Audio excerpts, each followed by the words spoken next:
मैं बराबर इस बात को कहता हूँ।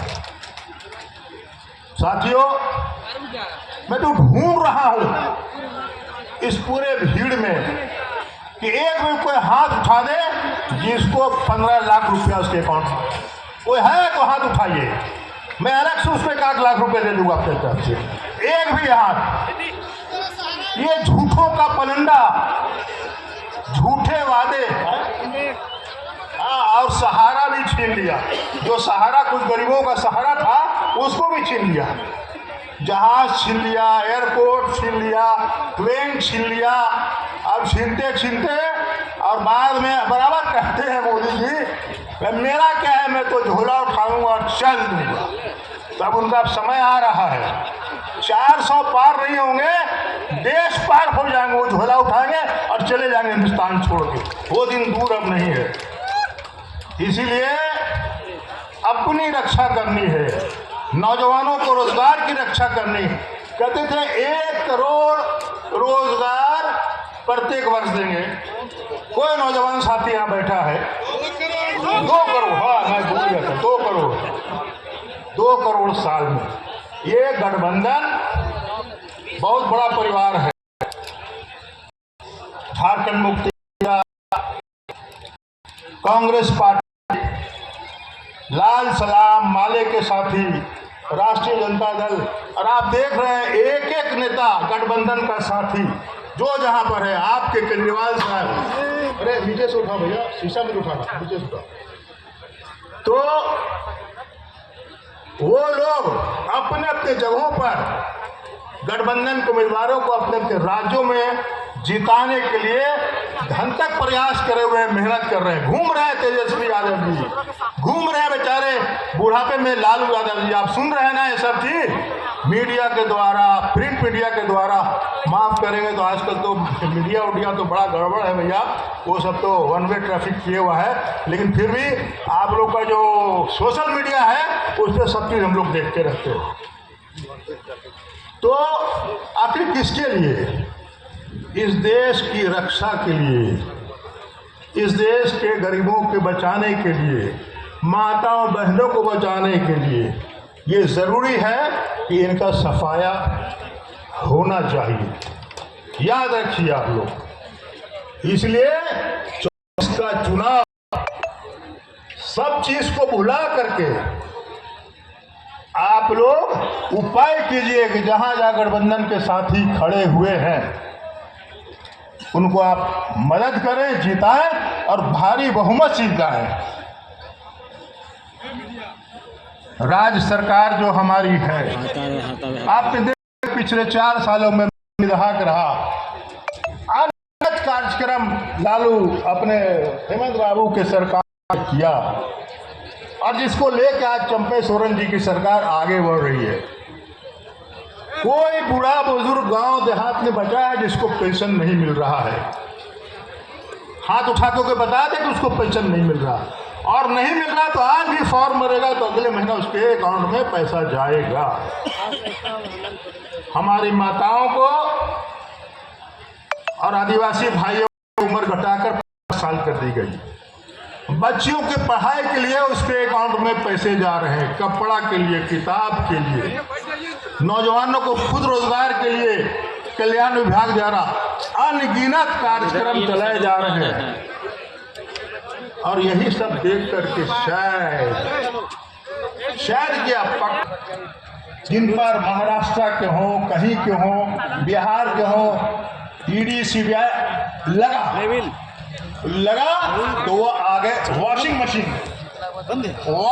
समझे, भारतीय जनता वॉशिंग मशीन, इधर से घुसो, इधर से साफ सुथरा होकर निकल जाओ। अब फिर वो फाइल बंद कर दी गई जो उनके पर इंक्वायरी हो रही थी। महाराष्ट्र के लोग हो चाहे जो, मैं नाम नहीं किसी का लेना चाहता हूँ, बहुत सारे राज्यों में दबाव डॉटल के वॉशिंग मशीन में लाया गया और इधर से निकाला गया। और पिछले 1 साल से एक नया इन्होंने कार्यक्रम बनाया हुआ था। क्या था? पैसा दो और काम लो। आप समझ रहे ना? बड़े बड़े कंपनियों को, बड़े बड़े कारखाने वालों को, पूंजीपतियों को ये ईडी सीबीआई का दबाव डाल के चंदा लिया और चंदा लेके उसके दूसरे चौधरी उनको काम का ऑर्डर दिया। ये तो भला हो चीफ जस्टिस ऑफ इंडिया का, जिन्होंने इस पोल को इनका खोल दिया, पोल खुल गया तो अब ये जवाब नहीं दे पा रहे हैं। इस पर कोई कमेंट किसी भी भारतीय जनता पार्टी के नेताओं का नहीं आ रहा। ना जाने कितने हजार करोड़ इन्होंने चंदा ले लिया और औने पौने दाम में सरकारी काम उनके हवाले कर दिया। ये तो आगे आने वाली सरकार इन सब चीज़ों पर खुलासा आप करेगी।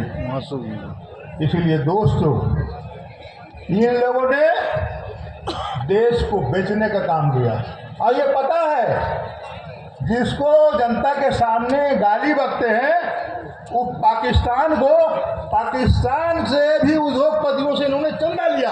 ये पता है कि नहीं आप लोगों को?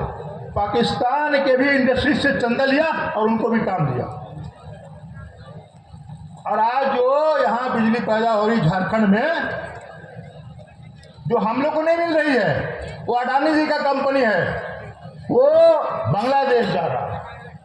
ये पता है कि नहीं आप लोगों को? बांग्लादेश जा रहा है बिजली। और हम लोग गरीब गुरबा, हमारा करोड़ों करोड़ रुपया बराबर हेमंत जी कहते रहे, चंपाऊ कह रहे हैं, हमारा सेस का, रॉयल्टी का और जीएसटी का पैसा दबा के रखे हुए हैं, ये दे नहीं रहे। तो जो राज्य सरकार इनके साथ नहीं है वो दबाव में काम करे। ये तो अपने रेवन्यू से ये सरकार चल रही है। सब बताएंगे, मुख्यमंत्री जी आ रहे हैं आपके सामने अपनी भावना को और क्या क्या हो रहा है कि आपको निश्चित रूप से बताएंगे। मैं 2-3 दिन से विनोद बाबू को मैं कहना चाहता हूँ कि कल्पना जी के साथ मैं घूम रहा हूँ कांडी विधानसभा क्षेत्र में, तो मेरा क्षेत्र पहले रहा है। एक एक मीटिंग में, एक एक गांव में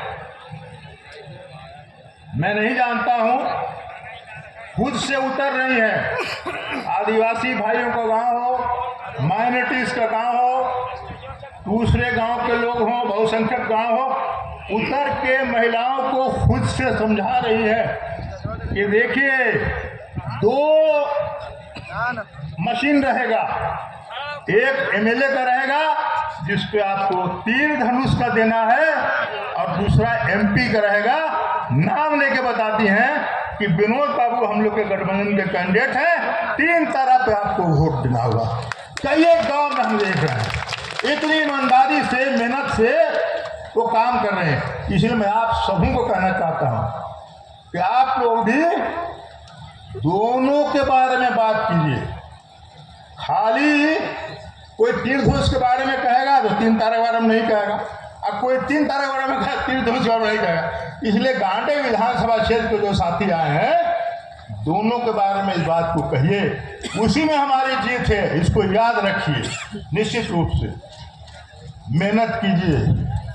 और हम लोग कोटमा पार्लियामेंट, गिरिडीह पार्लियामेंट, गांधी विधानसभा, आसपास के इलाके में जितना हम लोग जीतेंगे हमारा आपका सर बुलंद होगा, हमारी परेशानियां दूर होंगी।